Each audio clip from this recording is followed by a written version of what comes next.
So what's the impact of water efficiency? If every American household switched to more efficient appliances, what would the impact of that be? Well, it might be as much as 3 trillion gallons nationally, and as much as $17 billion saved in water and sewer bills. So these are not small, insignificant amounts of money. And translated then into energy, even at the low 3% estimates, it still could be as much as 9.9 billion kilowatt hours of electricity and over $880 million of saved energy costs. So all of a sudden, we've got a powerful new driver to add to our water efficiency toolkit. One of the estimates that has been developed by the River Network under this water and energy project is if drinking water and wastewater systems could reduce their energy by just 10% collectively, they could save about $400 million and over 5 billion kilowatt hours nationally. So water is a piece of that. In terms of residential water heating, more than 104 billion kilowatt hours used nationally to heat hot water. And by comparison, you know, just to give you a comparative number, all residential lighting, indoor and out, is only 101 billion kilowatt hours. So most of our energy use is going into the heating of that hot water, and we need to do that more efficiently and effectively.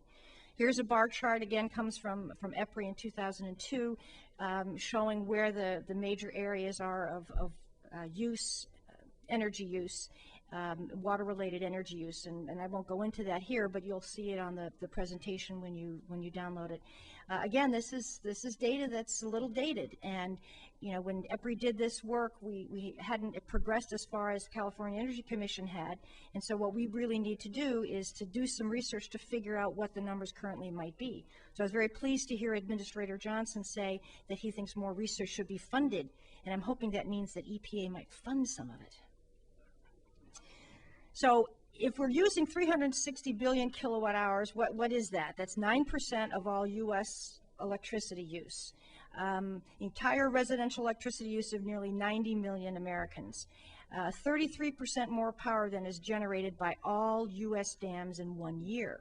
So if you're a river organization like the River Network, you care about what's happening with the damming of rivers for power generation or the amount of cooling water that goes for power plant generation. The less power that needs to be generated, the more water is left available to stay in riverine systems and doesn't have to go through process plant cooling. So, you know, these are important social and environmental benefits. And so the River Network project, and the reason I want to talk about this is it's a way to say to all of us, hey, this isn't just our playground anymore. We're getting a lot of interested stakeholders, watershed-based stakeholders, who are starting to look at not only water efficiency issues, but energy efficiency issues and the connections that are happening there. And the River Network is just one of those organizations. They have 650 different local river networks all around the country at the local, state, and national level. And they've gotten foundation funding from 2 different foundations, actually, to do a water and energy project.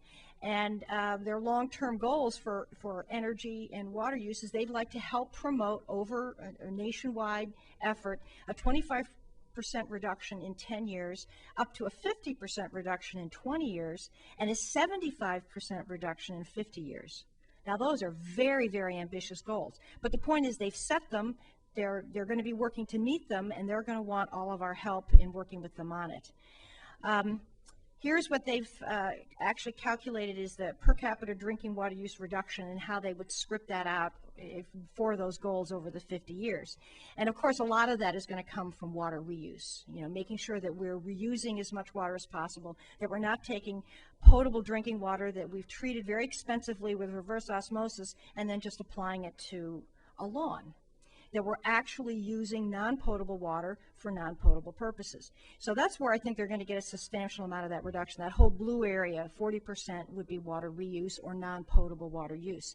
But we could get as much as, they believe, 25% reduction just from efficiency.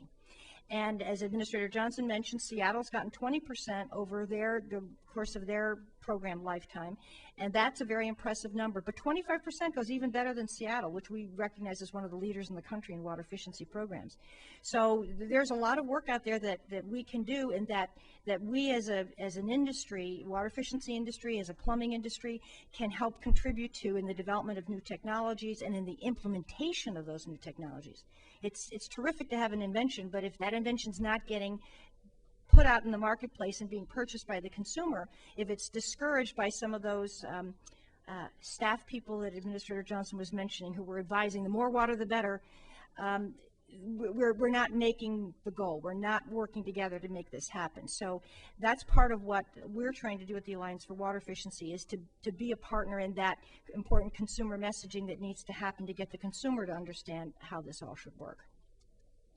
So there are going to be 5 projects. If you're in any one of these 5 cities, you're probably going to see a little bit of information coming out in your local area about a combined water and energy pilot reduction effort.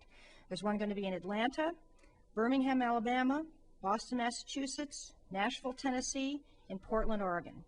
So those are the 5 cities that over the next 5 years or so are going to be doing a demonstration project on specifically on water and energy reduction. And here's, if you want more information on their project, that's the URL, rivernetwork.org. And then they have a whole series of pages on water and energy and on climate change.